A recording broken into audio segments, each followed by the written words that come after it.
ലെൻസിന് പകരം ചെറിയ അപ്പച്ചർ അഥവാ പിൻഹോൾ എന്ന് വിളിക്കപ്പെടുന്നവ ഉപയോഗിക്കുന്ന ലളിതമായ ക്യാമറയാണ് പിൻഹോൾ ക്യാമറ.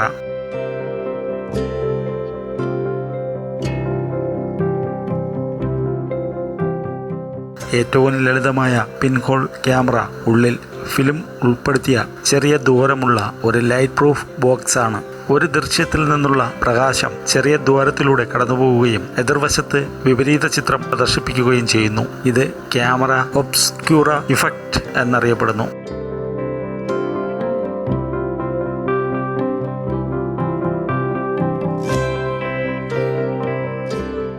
ക്യാമറ ഒബ്സ്ക്യൂറ അല്ലെങ്കിൽ പിൻഹോൾ ഇമേജ് ഒരു സ്വാഭാവിക ഒപ്റ്റിക്കൽ പ്രതിഭാസമാണ്.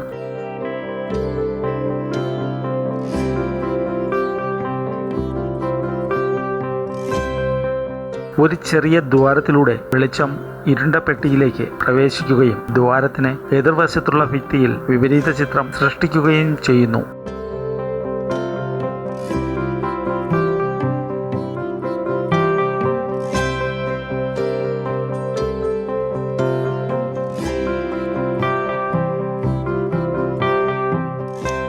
പ്രധാനമായും ഷട്ടറുകളിൽ ചെറിയ ദൂരമുള്ള ഇരുണ്ട മുറികളിൽ പ്രകാശത്തിന്റെ സ്വഭാവം പഠിക്കുന്നതിനും സൂര്യഗ്രഹണങ്ങളെ സുരക്ഷിതമായി കാണുന്നതിനും ഒക്കെയാണ് ഇത് ഉപയോഗിച്ചിരുന്നത്.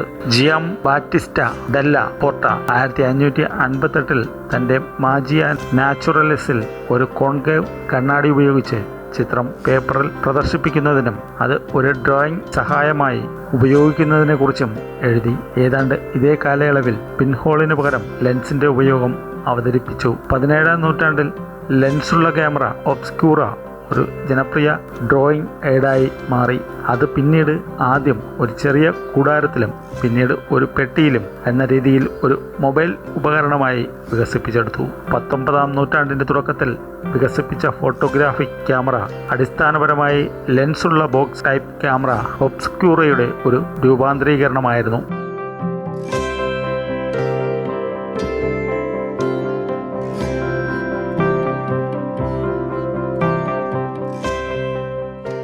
പിൻഹോൾ ഫോട്ടോഗ്രാഫിയെക്കുറിച്ചുള്ള ആദ്യ വിവരണം 1856 സ്കോട്ടിഷ് ശാസ്ത്രജ്ഞനായ ഡേവിഡ് ബ്രൂസ്റ്ററുടെ സ്റ്റീരിയോസ്കോപ്പ് എന്ന പുസ്തകത്തിൽ കാണാം. ഈ ആശയം ലെൻസുകളില്ലാത്ത ക്യാമറ പിൻഹോൾ മാത്രമുള്ള ക്യാമറ എന്നാണ്.